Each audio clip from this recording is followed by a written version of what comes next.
Colorado Springs utilities and other officials throughout southern Colorado have been gearing up for the strong winds. Yeah, Fox 21's Michelle Wells joins us live from the I-25 corridor near the Monument Park and Ridge parking lot, where the gusts have been picking up throughout the evening. Michelle.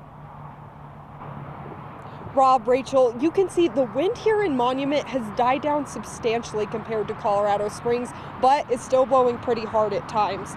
And officials who I spoke with say that gusts like these can still present a lot of dangers. Firefighters say this type of wind dries out vegetation, which means that fires can spread faster, while downed power lines can create the perfect conditions for a wildland fire.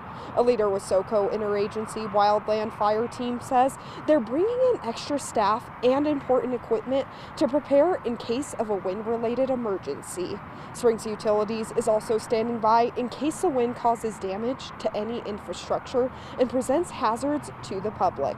Plus, officials say nearly all of their infrastructure is underground, which limits the chance of dangerous events. It's a distraction for everybody. Certainly if there's some type of outage they see, if it's any of the services, reporting that through calling 719-448-4800, reporting that through our outage map available online or through our app is also a great benefit to us. And we will respond immediately to ensure that it's safe for our community. If you see downed power lines, Springs Utilities says stay away and call them immediately. You can also report outages to csu.org.